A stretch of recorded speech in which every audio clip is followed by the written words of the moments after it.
bem-vindo ao programa Hora do Estudo Bíblico, com o doutor e professor Lehmann Strauss. Este estudo é o resultado do tempo pessoal com o Senhor, da experiência de ministério pastoral e das conferências bíblicas do Dr. Lehmann Strauss, que nos instrui e encoraja com o ensino da Palavra de Deus. Agora com você, Hora do Estudo Bíblico, na apresentação de Aurélio Campos. Obrigado por ouvir o nosso programa. É meu sincero desejo e oração que Deus abençoe esta mensagem em seus corações no dia de hoje. Vamos olhar para outra palavra da Bíblia. A palavra é astrologia. E depois vamos continuar a nossa série de estudos no livro de Gálatas. Antes, vamos buscar o Senhor em oração. Pai amoroso, através do Senhor Jesus Cristo e no Espírito Santo, chegamos diante do Teu trono de graça para agradecer pelo privilégio de ter comunhão com o Senhor. E obrigado, Pai, que este não é o único momento em que podemos ter comunhão. Nós podemos andar o dia inteiro contigo. Este é um tempo especial que separamos para pedir a Tua bênção sobre este programa. Pedimos uma bênção especial para todos aqueles que estão ouvindo o programa hoje.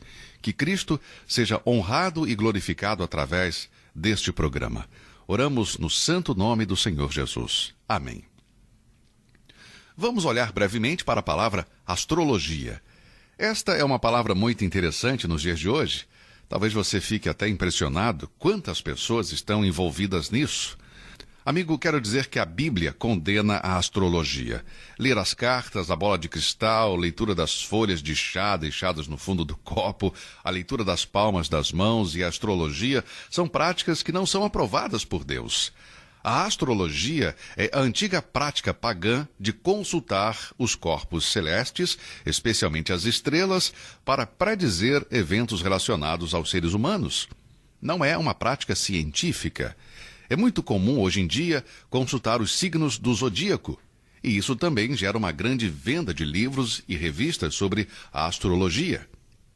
Também temos o horóscopo, publicado diariamente nos jornais. Fico surpreso e chocado quantas pessoas que se dizem cristãs e que conhecem a Bíblia ficam ansiosas para ler o seu horóscopo do dia no jornal. Se você é um deles, só posso dizer uma coisa: que vergonha! Se você não sabe o que a Bíblia diz sobre isso, por favor, preste atenção para esta repreensão do Espírito Santo. O mundo oculto dos espíritos, o futuro, a vida após a morte, a Bíblia fala sobre tudo isso.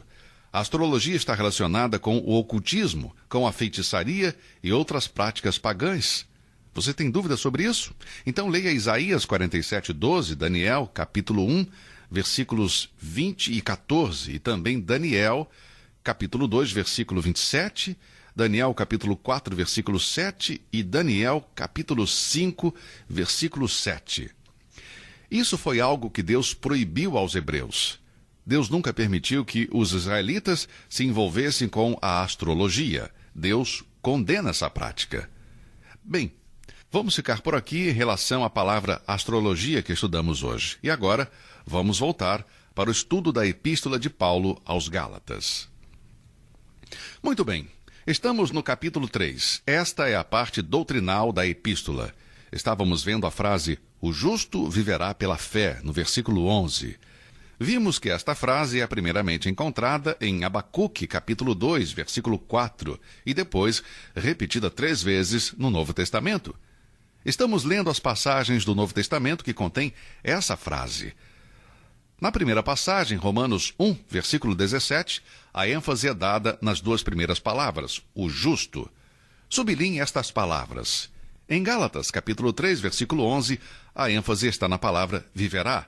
Lembre-se que o erro dos Gálatas foi aceitar o falso ensino do judaísmo, que dizia que quando o homem recebesse a vida eterna pela fé, poderia mantê-la somente se realizasse certas obras contidas na lei de Moisés.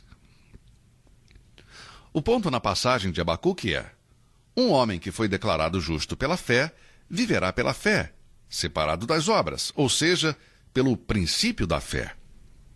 Uma vida que começou no princípio da fé, continua sobre esse mesmo princípio. Quando Deus declara um homem justo, ele nunca morrerá, como lemos em João capítulo 11, versículo 26. Assim, vemos que a vida eterna do crente foi garantida por Deus no momento em que ele foi justificado pela fé no Filho de Deus. Por isso temos a pergunta de Paulo em Gálatas capítulo 3, versículo 3, onde lemos: Sois vós tão insensatos que, tendo começado pelo Espírito, acabeis agora pela carne?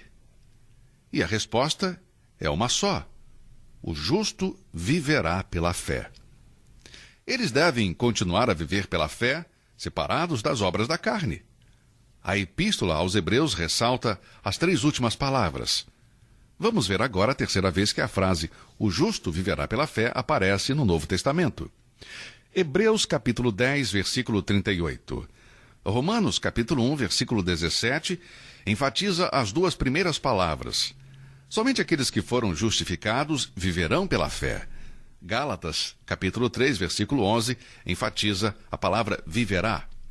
Isto é, aqueles que foram justificados viverão dia a dia somente pela fé. Mas aqui em Hebreus, capítulo 10, versículo 38, a ênfase está nas 2 últimas palavras, pela fé. Aqui a força do argumento está na ênfase sobre a natureza e o poder da fé. O justo viverá não por obras, mas pela fé. Não por causa do que a pessoa está fazendo ou possa fazer, mas porque ele tem crido e continua crendo. O homem justificado é declarado justo por Deus quando ele crê no Senhor Jesus Cristo. E a fé em Cristo, no momento da salvação, o guardará justificado e vive em Deus para toda a eternidade. Cristãos, a fé não reside somente no que é visível no presente, mas também no futuro, que não podemos ver. Que a nossa fé nos ajude a viver nossas vidas com uma perspectiva eterna. O homem justo coloca sua confiança em Deus em meio às provações. A fé é o princípio que motiva a vida do crente. E aquele que é verdadeiramente justo continuará crendo. É comum algumas pessoas perguntarem: o que faz um cristão ser diferente? Eu conheço uma mulher que levava um grande peso em seu coração. Seu marido tinha morrido e seus 2 filhos também. Um deles em um trágico acidente, o outro por causa de uma doença. Ainda assim, ela tinha alegria, sabedoria e um espírito doce. Não questionava ou culpava a Deus por aquilo que aconteceu. E as pessoas perguntavam como ela poderia manter essa atitude amável e dócil. Como ela poderia se mostrar vitoriosa na provação? Como ela poderia manter a alegria em um momento tão difícil? Ela estava vivendo pela fé.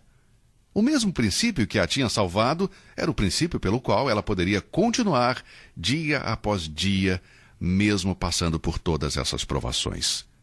O justo viverá pela fé. Podemos ver que o argumento da justificação pela fé, com base no exemplo de Abraão, conclui aqui a explicação da aliança com Abraão. Isso é importante. Lembre-se que existem pelo menos 7 alianças na Bíblia. A aliança abraâmica é a terceira destas 7 alianças. Referindo-se a esta aliança, Paulo leva ao clímax no seu argumento contra a ideia de salvação pelas obras da lei. A aliança que Deus fez com Abraão foi uma promessa incondicional. O uso da palavra promessa é frequente nos últimos versículos do capítulo 3. Por exemplo, o que diz o versículo 14? Vamos ler. Para que a bênção de Abraão chegasse aos gentios por Jesus Cristo, e para que, pela fé, nós recebamos a promessa do Espírito. Agora observe a palavra promessa no versículo 16. Ora, as promessas foram feitas a Abraão e à sua descendência. Não diz, e as descendências, como falando de muitas, mas como de uma só, e a tua descendência, que é Cristo. E no versículo 17 temos a palavra promessa no final. E mais uma vez a vemos no versículo 18. Porque, se a herança provém da lei, já não provém da promessa, mas Deus, pela promessa, a deu gratuitamente a Abraão. Mais uma vez no versículo 19. Logo, para que é a lei? Foi ordenada por causa das transgressões, até que viesse a posteridade a quem a promessa tinha sido feita, e foi posta pelos anjos na mão de um mediador. Através de todo este contexto, Paulo está falando da promessa. Uma vez que o compromisso é feito com a outra parte, é considerado sagrado, especialmente em um acordo onde o contrato foi firmado e selado. Deus comprometeu-se com Abraão e seus descendentes, e é a esta aliança que Paulo vai apelar agora. Observe o versículo 15. Irmãos, como homem falo, se a aliança de um homem foi confirmada, ninguém a anula nem a acrescenta. Quando os homens fazem um contrato, se espera que cumpram. E uma vez firmado, ninguém pode adicionar ou tirar nada. Por exemplo, suponha que duas pessoas façam um acordo em relação à venda de um imóvel. O contrato é feito e as partes assinam. Todos os detalhes são escritos neste contrato. Ele não pode ser alterado sem o consentimento das partes envolvidas. Mas aqui temos um pacto entre Deus e o homem, não entre dois homens. Agora, se uma aliança entre homens permanece firme, quanto mais se essa aliança for feita com Deus. Davi nunca quebrou o pacto que fez com Jonatas. E o Deus de Davi nunca falhou em cumprir suas promessas. 2000 anos antes de Cristo nascer, Deus fez uma aliança incondicional com Abraão. Vamos ler o versículo 16. Ora, as promessas foram feitas a Abraão e à sua descendência. Não diz, e às descendências, como falando de muitas, mas como de uma só. E a tua descendência, que é Cristo. Esta aliança era entre Deus, de um lado, e dois homens, de outro.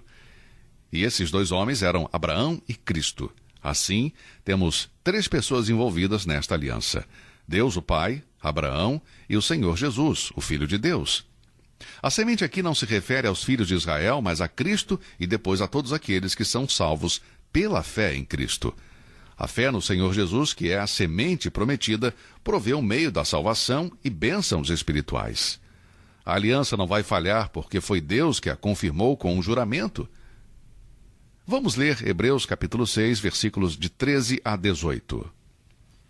Porque, quando Deus fez a promessa a Abraão, como não tinha outro maior por quem jurasse, jurou por si mesmo, dizendo: certamente abençoando-te abençoarei, e multiplicando-te multiplicarei. E assim, esperando com paciência, alcançou a promessa. Porque os homens certamente juram por alguém superior a eles, e o juramento para a confirmação é, para eles, o fim de toda contenda. Por isso, querendo Deus mostrar mais abundantemente a imutabilidade do seu conselho aos herdeiros da promessa, se interpôs com o juramento, para que por 2 coisas imutáveis, nas quais é impossível que Deus minta, tenhamos a firme consolação, nós, os que pomos o nosso refúgio em reter a esperança proposta. As 2 coisas imutáveis aqui são a promessa de Deus e o juramento de Deus. Por muitos anos, Abraão tinha apenas 2 coisas, a promessa de Deus e o juramento de Deus. Mas Abraão continuou a crer, porque ele sabia que Deus não iria quebrar o seu juramento.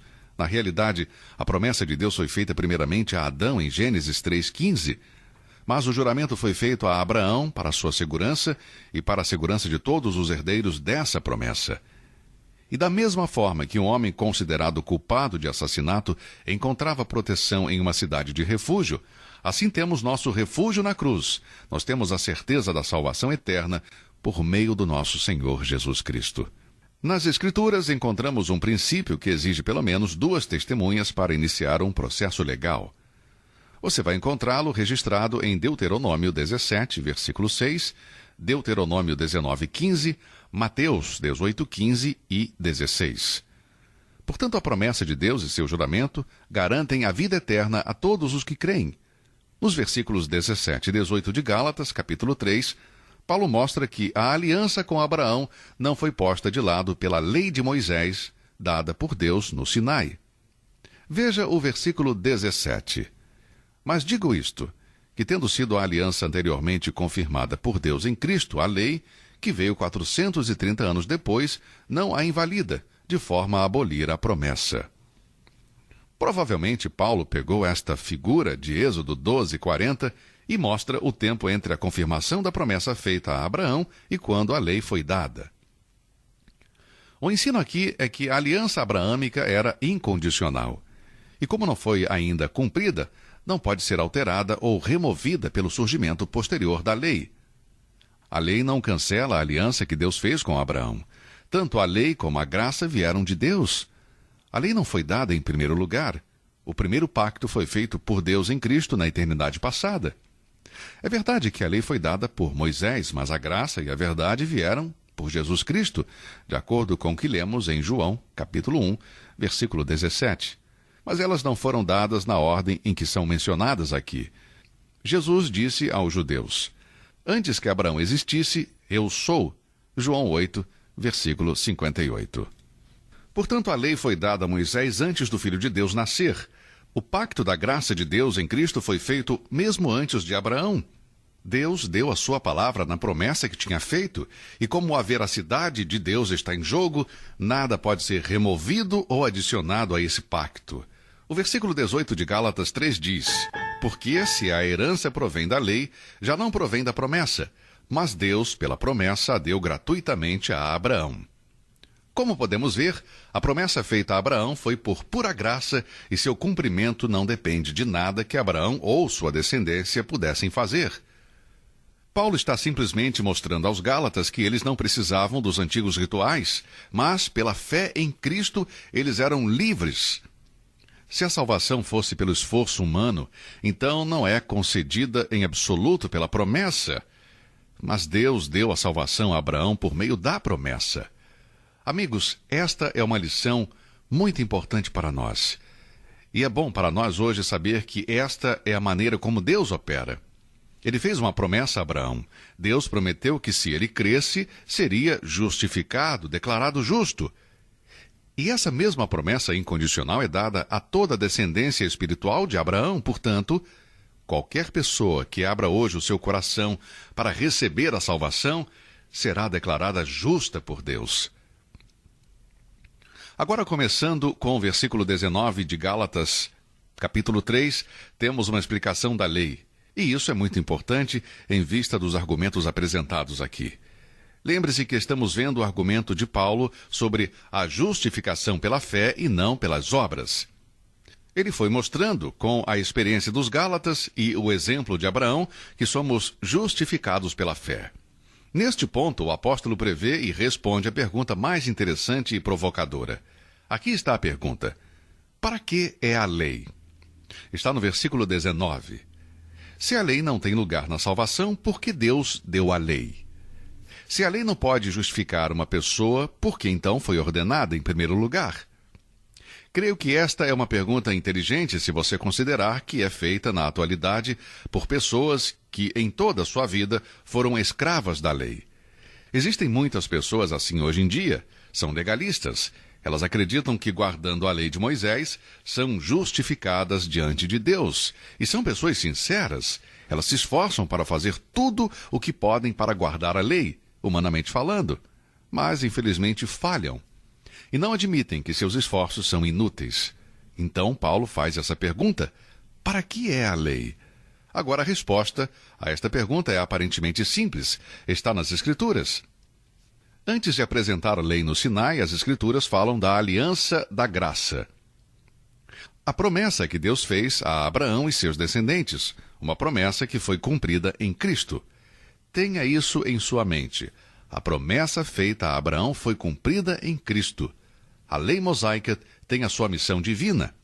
Veja o versículo 19. Foi ordenada por causa das transgressões, até que viesse a posteridade a quem a promessa tinha sido feita, e foi posta pelos anjos na mão de um mediador. Bem, isso necessita de uma explicação. A lei foi dada para que o pecado seja conhecido.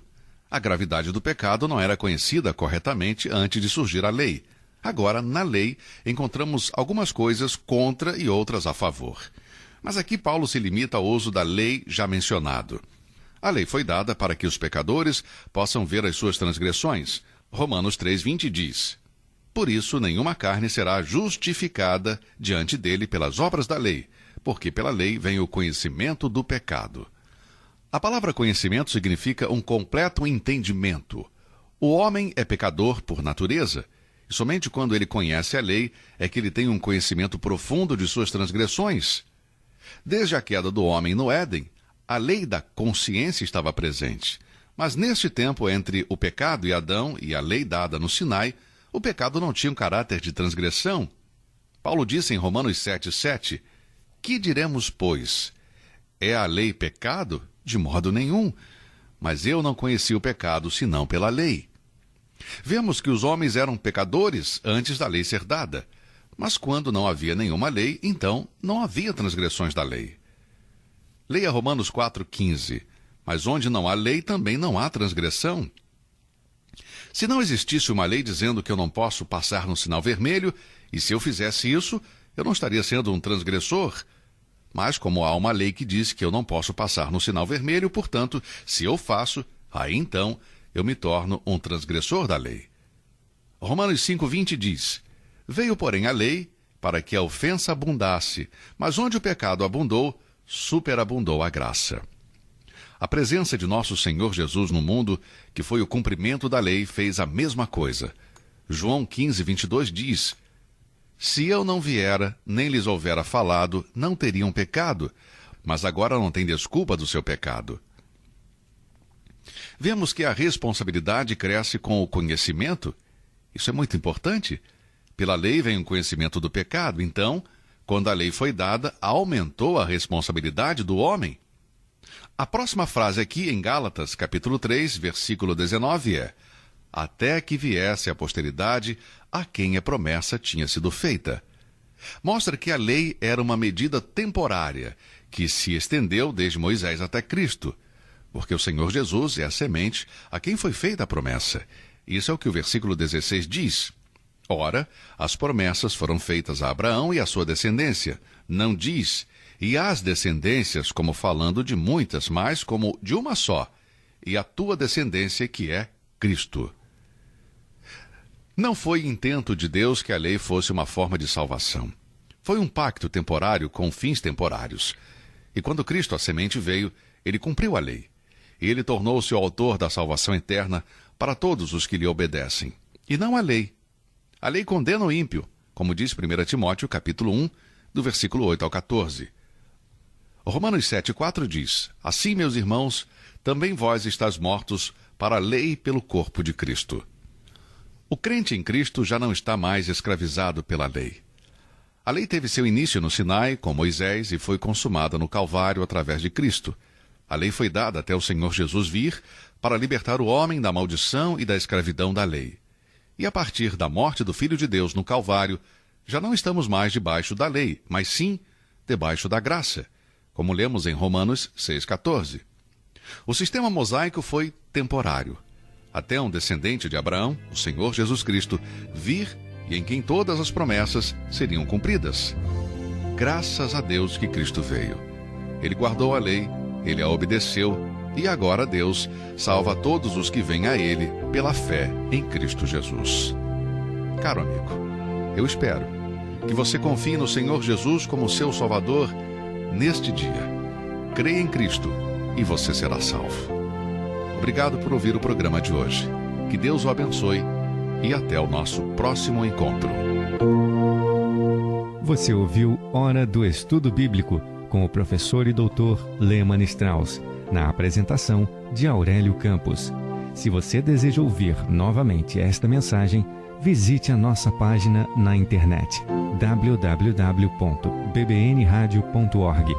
Fica o convite para você nos acompanhar amanhã, neste mesmo horário, aqui na BBN. Hora do Estudo Bíblico é uma produção da BBN.